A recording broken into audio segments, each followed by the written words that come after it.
Terima kasih Anda masih bersama kami dalam program Majelis Sore Majelis kita semua. Kita tadi mendengarkan di segmen pertama begitu banyak ulama-ulama yang hadir di Tanah Banjar yang tersebar tidak hanya di Kabupaten Banjar sebenarnya, namun di 12 kabupaten kota lainnya yang begitu banyak juga memberikan keberkahan-keberkahan bagi para jamaahnya pada saat beliau semasa hidup ataupun pada saat beliau wafat, begitu banyak mendatangkan keberkahan terutama di area-area yang kemudian juga bisa mendatangkan begitu banyak keberkahan Ya, rezeki kadang Pak ya. ya, Karena kan juga ini menjadi ladang tersendiri. Tapi ya, terlepas dari itu semua kita mungkin bahas sedikit kembali pada saat zaman-zamannya Rasulullah. ya, Kita ketahui banyaknya istri Rasulullah yang kemudian juga kita ketahui berilmu, ya, kemudian juga beramal dan banyak hal yang kita ketahui keseharian Rasulullah melalui dari ke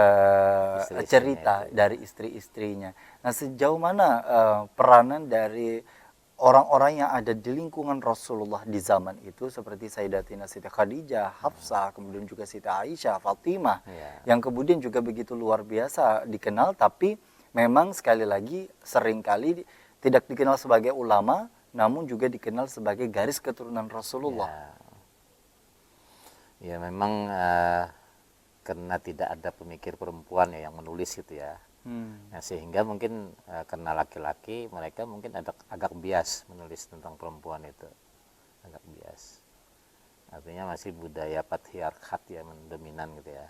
Padahal Nabi ketika beliau itu hadir gitu ya, beliau tuh ingin melihat garis keluarga tuh bukan semata garis laki-laki, Hmm. tapi beliau juga memunculkan bahwa garis perempuan pun bisa sebagai garis keluarga.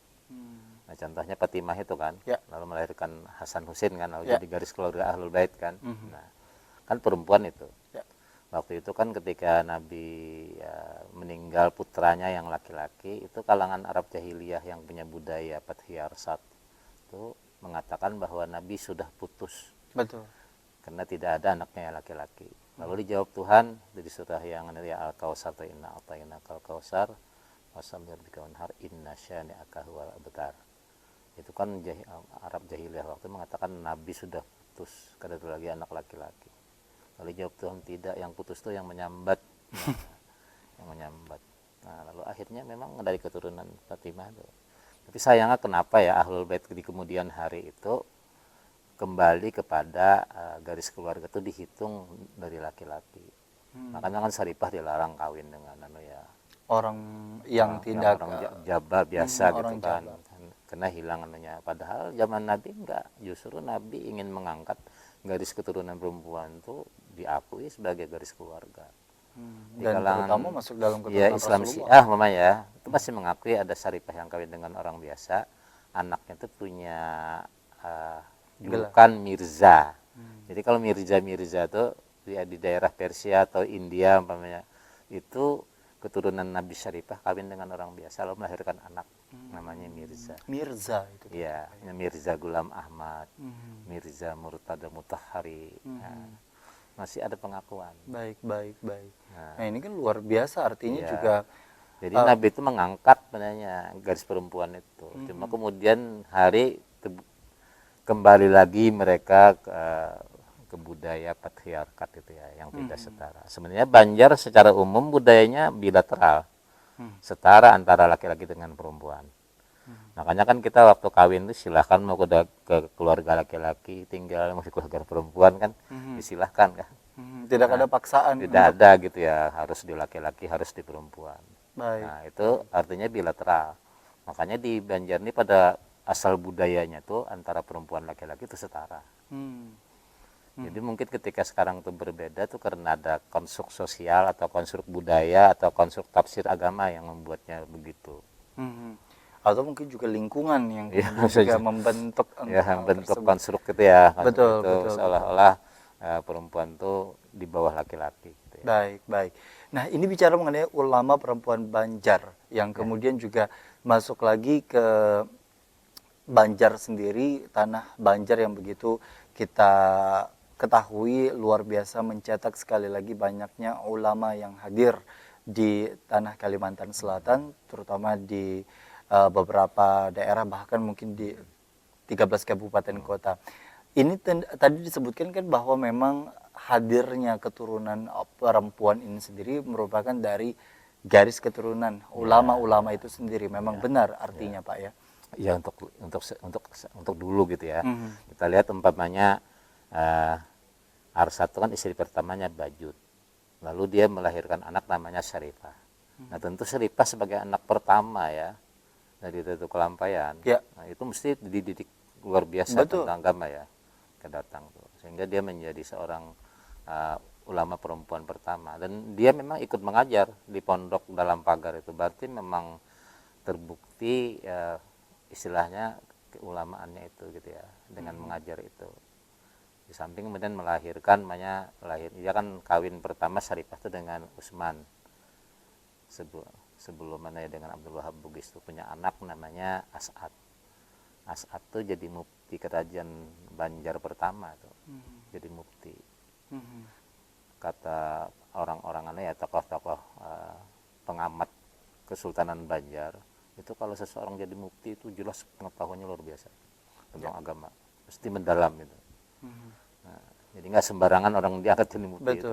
Dan itu tadi kalau bicara mengenai garis keturunan dari ibu sebenarnya Pak ya. Iya. Dari ibu yang kemudian Syarifah tadi itu Syarifah ya, tadi melahirkan merupakan anak laki-laki. dari Datuk Kelampaian. Berarti kan bisa jadi dia mendidik luar biasa terhadap anaknya nih kan.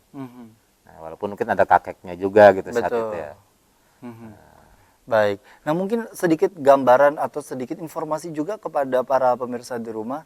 Kita ketahui tadi Datuk Bajut ya. Iya. Untuk istri pertama dari Datuk Kelampaian. Iya. Makamnya di Kalimantan Selatan Di Tungkaran. di Tungkaran. Martapura. Ya. Di Tungkaran Martapura. Jadi mungkin bagi para pemirsa di rumah yang ingin berziarah ke daerah-daerah Tungkaran itu, sedikit informasi bahwa di sana merupakan semacam kayak komplek atau daerah yang memang kumpulan para ulama gitu Pak ya, yang mungkin alkah keluarga Datuk Kelampaian dulu situ ya mungkin ya. baik.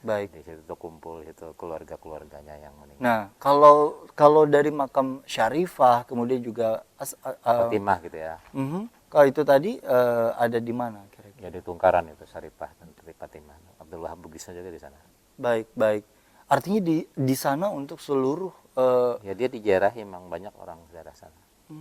Dan dihauli juga ya. Baik. Nah, kalau kita bicara mengenai kaitannya dengan kerajaan Banjar tadi Ya. Pak ya.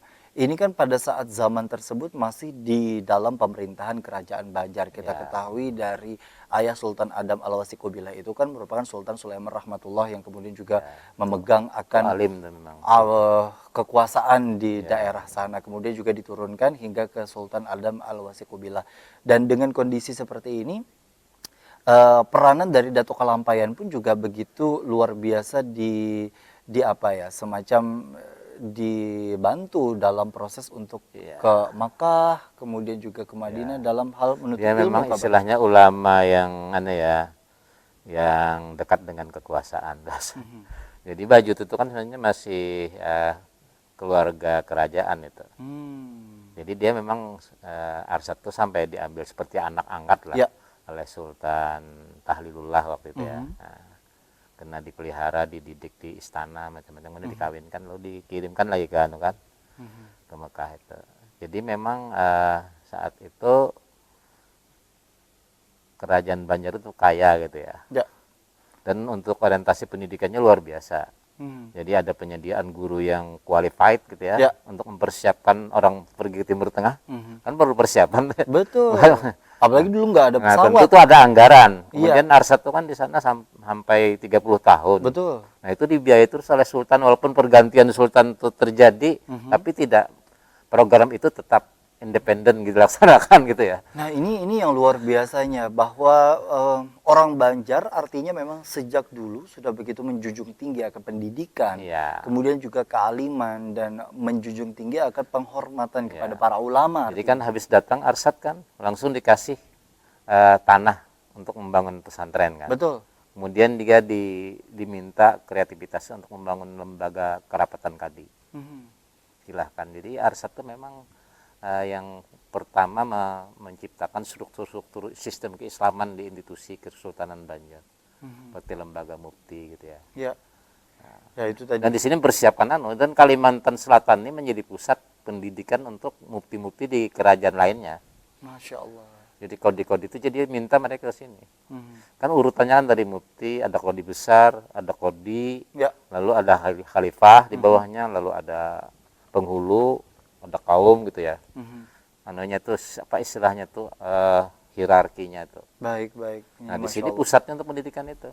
Baik, ini nanti kita akan bahas lebih lanjut nih Pak. Itu tersendiri itu ya. Iya, banyak ternyata yang kemudian juga belum kita ketahui dan ternyata begitu luar biasa ketika kita mengetahui ini untuk menambah makjubnya kita terhadap para ulama yang ada di Ya. Tanah Banjar. Kita kembali, tetaplah bersama kami dalam program Majelis Sore, Majelis Kita Semua.